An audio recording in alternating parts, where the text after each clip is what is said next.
Биология жандуу жаратылыш тууралуу илим. Саламатсыңарбы достор, жаратылышты жакшы көрөсүңөрбү? Албетте ооба деп ар бириңиздер жооп бердиңер болуш керек. Жаратылыш бизди кайсы жерге барбайлы ар тараптан курчап турат. Шаарда көнүгүү жасасак, же сейилдесек, же тоого чыгып токойду араласак, жада калса үйдө отурсак дагы жандуу жаратылыштын бир элементин бөлмөдөн көрүүгө болот. Көрдүңөрбү, бизди бардык жайда жаратылыш, башкача айтканда өсүмдүктөр жана жаныбарлар дүйнөсү коштоп келет.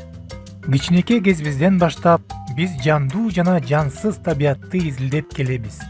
Мисалы, эмне себептен жалбырак жашыл же гүлдөр түрдүү түстөргө боелгон, эмнеге кээ бир канаттуулар учат, ал эми тооктор алыска уча алышпайт, эмне себептен кирпи түнкү жаныбар, ал эми бака болсо жерде, сууда жашай алат.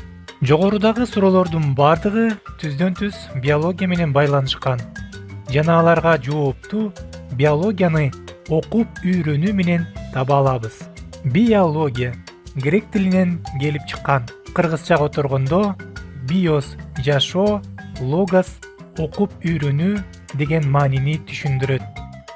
Демек, биология жандуу жаратылышты, башкача айтканда жаныбарлар менен өсүмдүктөрдүн жашоо тиричилигин окутуучу илим.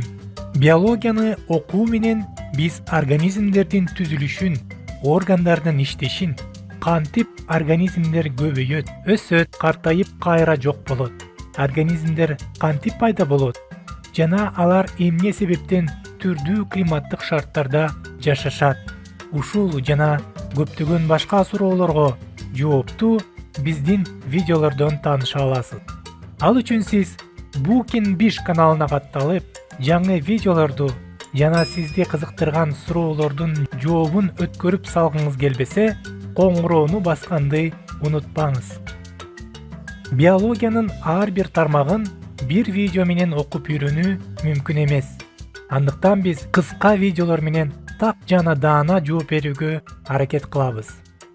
Биология дагы өз ара ички багыттарга бөлүнүп, ар бир багыт өз илими үчүн жооп берип изилденет.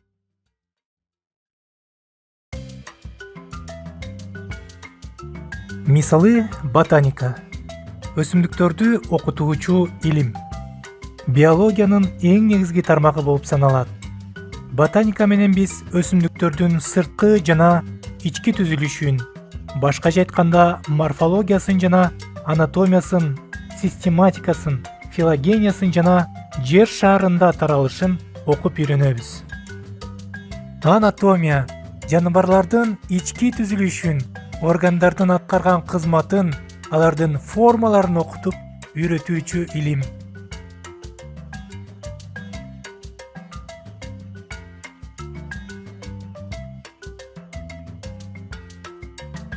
Бактериология бактерияларды изилдөөчү илим.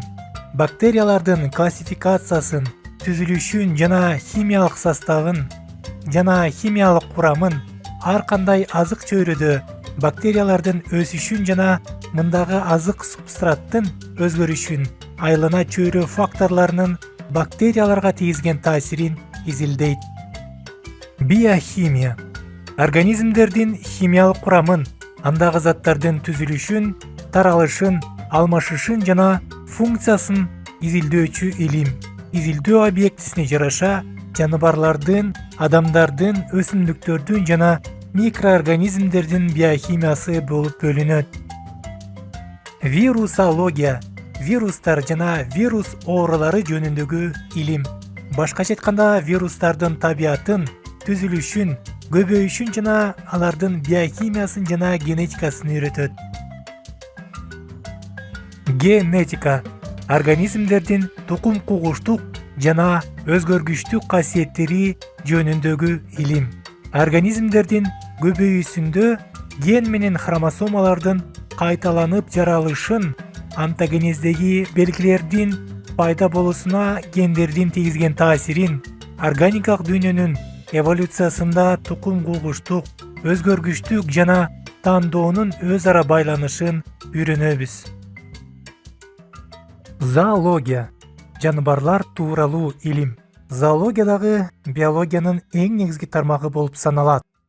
Жаныбарлардын түзүлүшүн, келип чыгышын жана таралышын, көп түрдүүлүгүн, айлана чөйрө менен болгон карым-катнашын үйрөнөбүз. Микология козу карындар жөнүндөгү илим.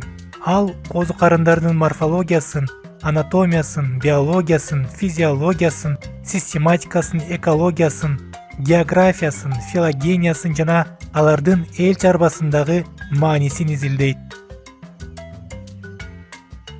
Физиология жаныбарлардын жана өсүмдүктөрдүн тиричилик аракетиндеги айрым процесстерди жана механизмдерди изилдөө менен бүтүндүү организмдердин иштөөсүн түшүндүрүүчү илим. Цитология өсүмдүктөр менен жаныбарлардын клеткаларын жана алардын функцияларын, түзүлүшүн, көбөйүшүн окутуучу илим болуп саналат. Эмбриология түйүлдүктүн өөрчүшү жөнүндөгү илим. Башкача айтканда, аталык жана энелик жыныс клеткалары уруктангандан баштап органдар калыптанып бүткөнгө чейин изилдейт. Биология илимдери башка илимдер менен кеңири байланышкан. Мисалы, химия, физика, география жана математика менен. Бул илимдер менен бир гана изилдөө предмети болгон жаратылыш гана бириктирбестен, аны изилдөө методдору да бириктирип турат. Урматтуу достор, биз биологиянын изилдөө методдорун кийинки видео менен сиздерге түшүндүрүп беребиз. Достор, бүгүн биз биология түшүнүгү, анын бөлүнүшү жана башка илимдер менен болгон байланышын үйрөндүк. Эгер сиздерде суроолор болсо, видеонун астында билдирүү калтырыңыздар. Ошону менен бирге бул видео менен досторуңуздар менен бөлүшкөндү унутпаңыздар. Бизди Facebook, Instagram баракчаларынан Booking аталышында таба аласыздар. Каналга катталып, коңгуроону басканды унутпаңыздар. Көрүшкөнчө достор.